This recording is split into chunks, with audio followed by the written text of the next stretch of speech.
Are you looking to get the almost perfect shave? Have you tried multiple blades?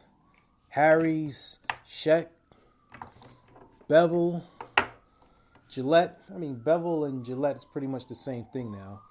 But you still can't, for some reason, get that perfect shave? Well, this week on Motivation and Confidence, because we're in New York City, fire engines in the background. This week on Motivation and Confidence, we're going to talk to you about the technique to get the almost perfect shave. Stay tuned. All right, everybody worldwide, you're now tuned into Motivation and Confidence, where we help you do your daily best. And I'm your host, Tom Danger. Every Sunday, I like to prepare myself for the week with a good shave. Now, I've tried several products. I've tried different techniques. And honestly, I have still not found the perfect shave. But I think that I have achieved the almost perfect shave by trying out various products and different techniques.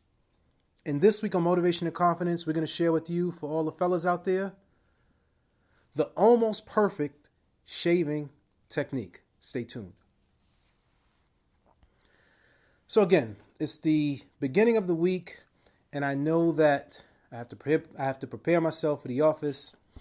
And in order to do so, at this time of year, sometimes I grow a beard, but this time of year, I shave. I only keep my goatee that actually buds with the T outliner so that I can get really close and get that detail just above my lip and those hairs just under my nose. And the rest of it, I take care of with a razor. Now, I have tried various razors. I used to be a die-hard Gillette guy. I used to stand by the Mach 5 or the Mach 3. It was actually originally the Mach 3. Then went 4 and 5 and all this extra stuff. And I always want to minimize the number of razor bumps that I would get, not actually on my face. I would actually get it just under on my neckline. Under my chin and on my neckline over here is where I would get those razor bumps. And as I got older, you can see, I'm not ashamed to show it, my hairline started to recede, and I would cut my hair with a electric trimmer. I think also a T outliner. And then I would use the 5-Star General to buzz it really close. But for some reason, it's still, because the hairline recedes right here, the rest of my head would still seem just a tad bit darker than the rest. So I said, okay, I need to switch it up.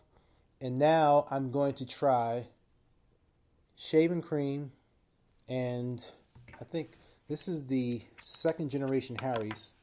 Because when I stepped away from Gillette, or from the Mach 5, I won't say Gillette, but from the Mach blades, I went to Harry's, and I swore by Harry's. You know, Harry's in the sense of, for the quality of the product and the cost as compared to the Mach 3 or Mach 5, I still say to this day, and I stand by my answer, that the Harry's product is still a better quality product at a much better price point. And this one has 5 blades also.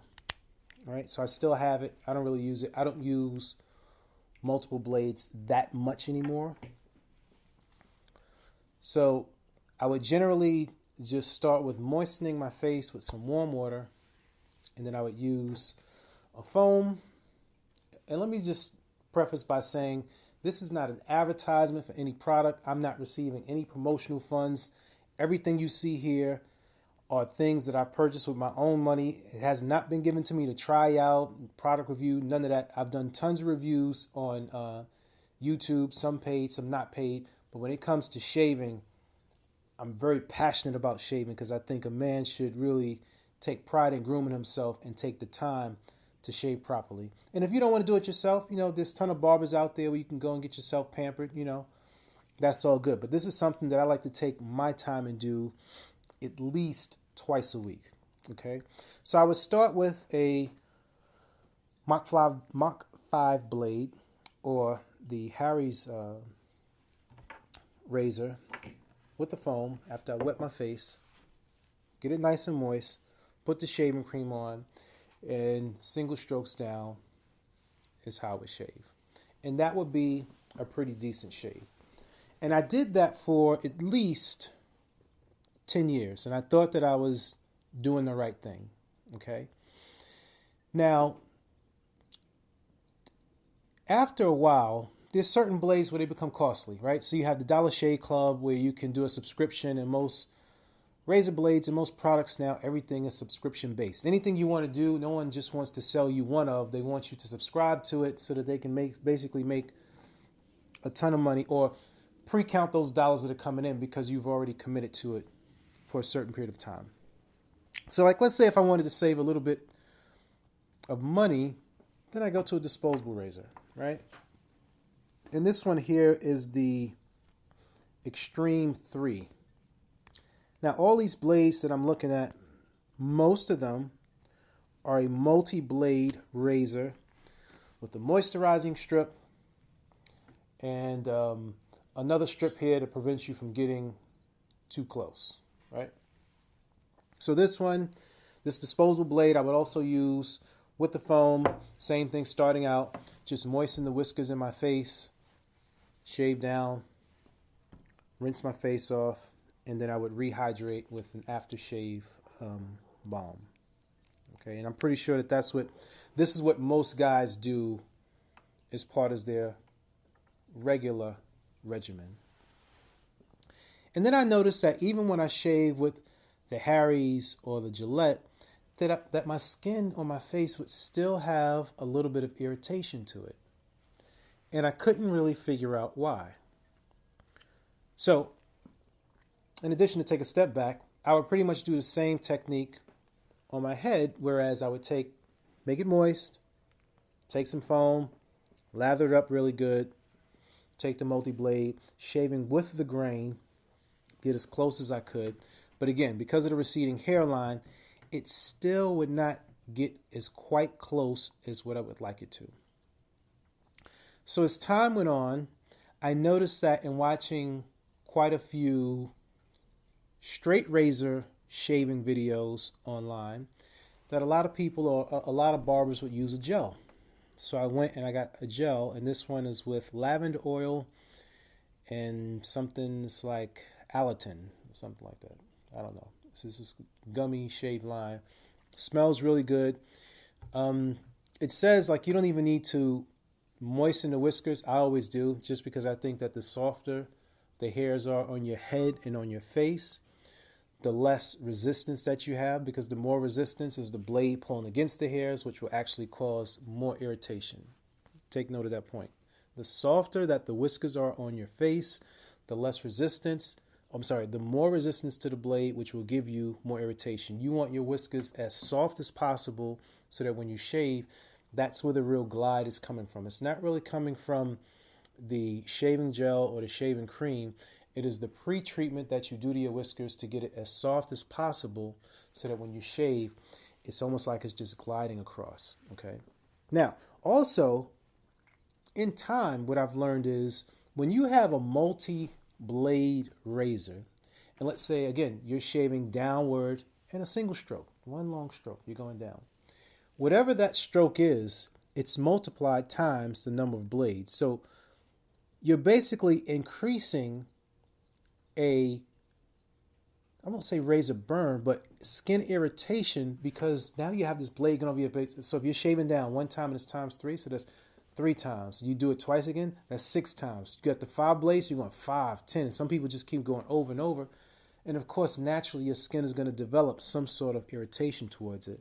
So you want to get a shave technique to where you're using as minimal strokes as possible.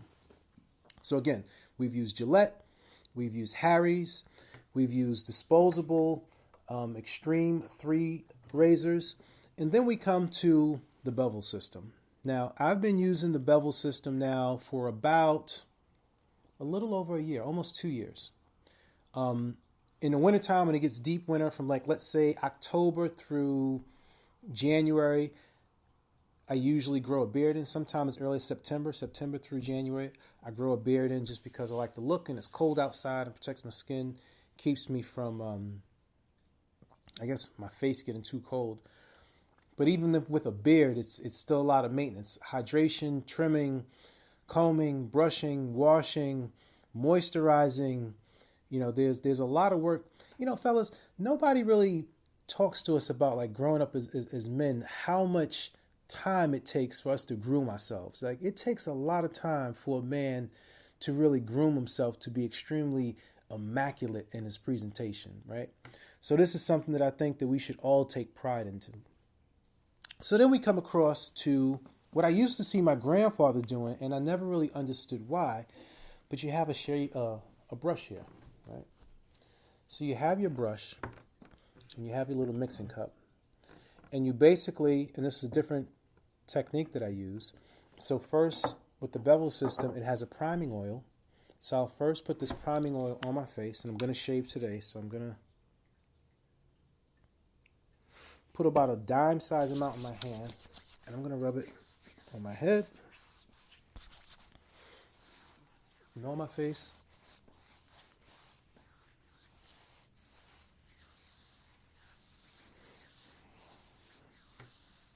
Right? Rub it into my skin thoroughly. And then I'm going to let it sit. And it smells pretty good. The consistency is almost like, I want to say olive oil, if I had to describe it to you guys. The consistency is almost like olive oil, and it helps to soften the whiskers on your face and on your head, because I shaved my head and my face. Okay? So with that, I'll leave it there for a while. And when I say a while, I mean for at least 10 minutes. So then I would recommend getting in the shower, warm water, not too hot water, not really hot water. After you get out the shower, your whiskers will be nice and soft, right? And so I remember as a kid, I would see my granddad with his, I guess this is like boar hair, right? It's like a boar hair brush. And he'd be mixing his shaving cream in a cup, and he'd be going in circular motions against his skin. And it's so funny that even with the bevel system, it's a safety razor with a single blade, which is pretty cool. The same thing that my granddad would use. And my granddad never had razor bumps. His skin was always just as smooth as can be.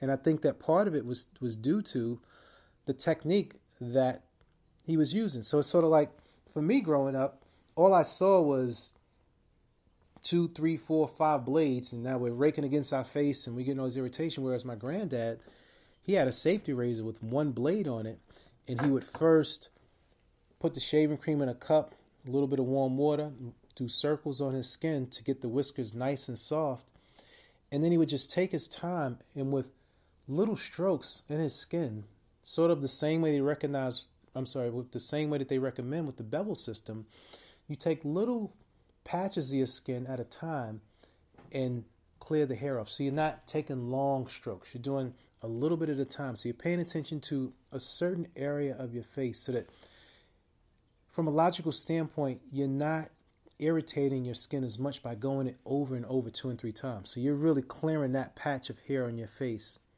as smooth as possible, right? And you do that throughout your entire face. Rinse it off. Once you rinse it off, you want to pat it dry with a towel. And after you pat it dry, you then want to use a restoring balm. And we have the restoring balm here too. And a restoring balm is basically like a lotion.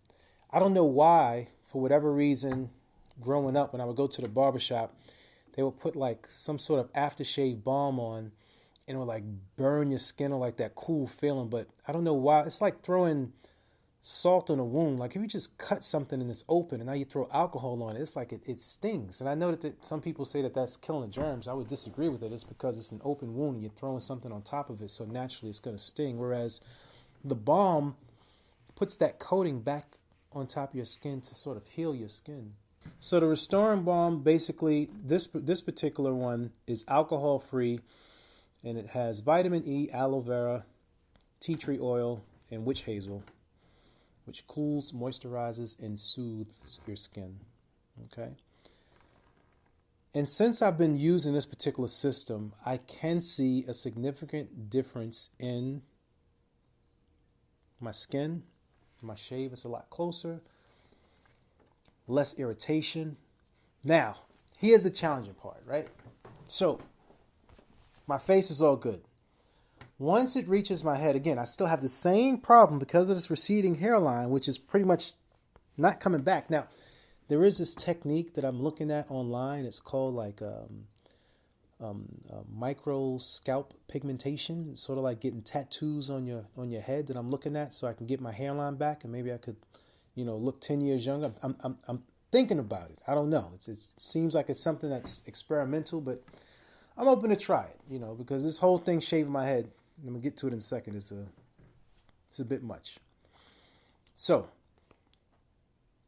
in shaving my head with the wet razor, I notice again, I shave with the grain. I pretty much do the same technique that I do on my face.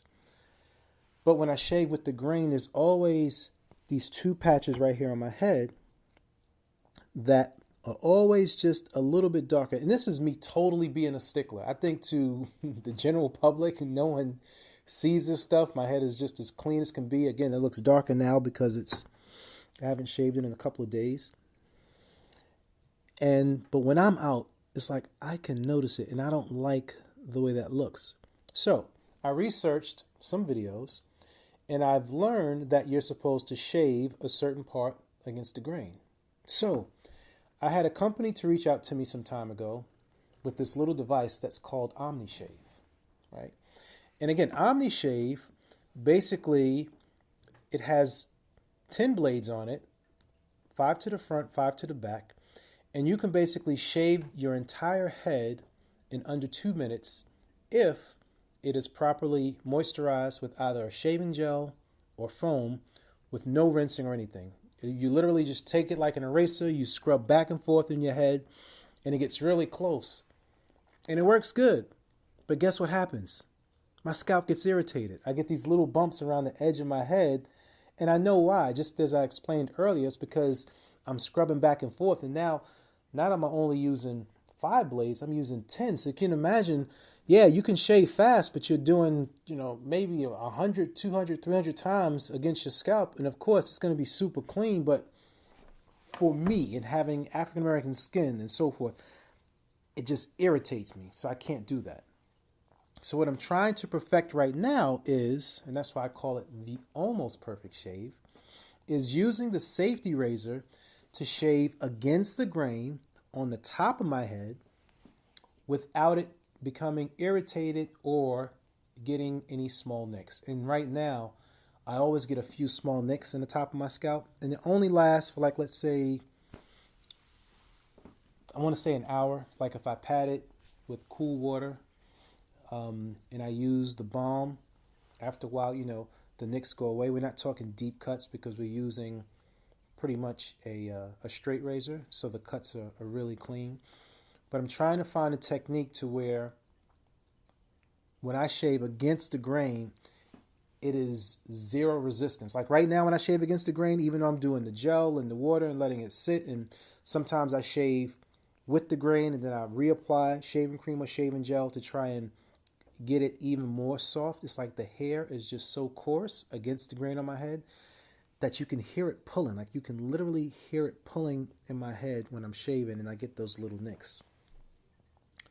So again, safety razor, priming oil, minimal strokes, restoring balm, pat your face dry, and you should have an almost perfect shave. For your head, pretty much the same technique. But you have to take the time to really get the whiskers extremely soft. Also, you want to work in the shaving cream or gel with a brush because that will lift the hairs on your face and on your head. And from there, you should have the almost perfect shave. But I'm curious to hear what other men do in their shaving routine and if they face any challenges. So leave us a comment. Or if you have any questions, let us know. If you want to learn about any of the other products that I've tried and you want some recommendations, I'm more than happy to do so. like, subscribe, and share. This is Motivation and Confidence, where we help you do your daily best. Thank you for tuning into Motivation and Confidence, where we help you do your daily best. Like, subscribe, or leave a comment. Check us out on various platforms: Spotify, iHeartRadio, Google Play, Overcast, Castbox, SoundCloud, YouTube, iTunes, TuneIn, or Alexa Media.